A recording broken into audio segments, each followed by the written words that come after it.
बार बार अनेक प्रयोग व्यक्ति करता है और कई बार वह प्रयोग फेल हो जाते हैं, सफलता प्राप्त नहीं होती है।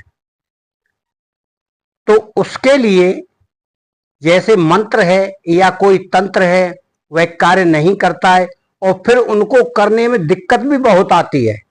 अलग अलग स्थान चुनने पड़ते हैं, अलग अलग क्रिया करनी पड़ती है, गुप्त करनी पड़ती है। तो इसके लिए आज हम वशीकरण का एक तिलक बता रहे हैं जो आपको सफलता प्रदान करेगा। केवल आपको एक ही दिन बना लेना है, एक दिन में ही आपकी पूरी सफलता प्राप्त हो जाएगी। उसको बनाकर आप एक डब्बे में रख लेंगे और जब आप उसका प्रयोग करना चाहें तब आप उसे किसी विशेष कार्य से, किसी विशेष प्रयोजन से जा रहे हैं तो आप उसे अपने माथे पर लगाकर जाएं और मंत्र पढ़ना है आपको, फिर लगाना है। तो इसकी पूरी विधि हम बता रहे हैं कि आपको वह तिलक कैसे बनाना है और कब बनाना है। सबसे बड़ी बात है कि कोई भी तिलक बनाए या कोई क्रिया करें तो शुभ नक्षत्र और अच्छा नक्षत्र होना चाहिए। तो उसके लिए सबसे शुभ नक्षत्र और अच्छा नक्षत्र अब अगस्त के महीने में रवि पुष्य आ रहा है और उस रवि पुष्य को आप इसे सिद्ध करें। सिद्ध का मतलब यह है कि उस रवि पुष्य में आप बनाएं, चाहे तो सुबह बना लें।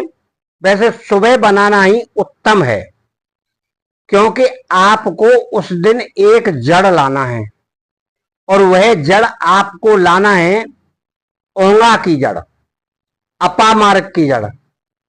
जड़ लाने का विधान हमने बहुत सारी वीडियो में बताया है कि पुष्य नक्षत्र में जो भी जड़ और बांदा लाना है आपको एक दिन पहले निमंत्रित करके लाना है। अब आप जड़ ले आए, उसे धो के साफ कर लिया, उसकी सबकी पूजा कर ली। अब यहां से आगे आपका कार्य शुरू होता है, यानी पूजा करने के बाद अब आप उस जड़ को एक माला से अभिमंत्रित करेंगे। वह मंत्र होगा वशीकरण का। केवल एक माला जाप करना उसके सामने और उस पर हल्दी चंदन थोड़ा थोड़ा लगा दें। फिर आपको क्या करना है, इतना करने के बाद उसको घिसना है।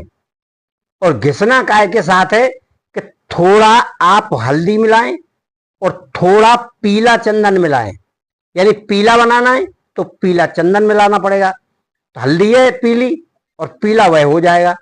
उसको घिस लें किसी साफ पत्थर पर और उसमें थोड़ी कस्तूरी मिला लें, केसर मिला लें, कस्तूरी मिला लें सुगंधी के लिए, और थोड़ा सा मिला लें उसमें कपूर, जिससे थोड़ा सा उसमें खुशबू अलग आती रहे। इन 3-4 चीजों को मिला के आप उसे बढ़िया से एक डब्बे में भर लें और उस दिन यानी उसी पुष्य नक्षत्र में आपको वह तिलक पूजा के बाद मंत्र से अभिमंत्रित तो आपने कर ही दिया है, आप मंत्र को बोलते हुए माथे पर लगाएं। यानी उसमें ऐसे डुबाएं और माथे पर लगाएं। यह आपका तिलक हमेशा काफी दिनों तक चलता रहेगा एक बार बनाने पर। फिर कभी अगर पुष्य नक्षत्र आता है तो फिर आप इसे दोबारा बना लें और बाकी बची हुई अपामार्ग की जड़ को आप अपने किसी एक कपड़े में बांध लें या सिल लें। जब कभी आप जाएं कहीं विशेष कार्य से तो इस तिलक को मंत्र पढ़कर लगाना है और इस जड़ी को अपने सीधे हाथ की जेब में रख लें, पैंट की में रख लें या कुर्ता की में रख लें। फिर आप जाएं कहीं तो इसका चमत्कार आपको देखने को मिलेगा, आपका वह कार्य होगा। और जब आप किसी के ऊपर प्रभाव डालना चाहें तो उस मंत्र को आपको बोलना है जो वशीकरण का मंत्र है, तब ज्यादा प्रभावी कार्य करेगा।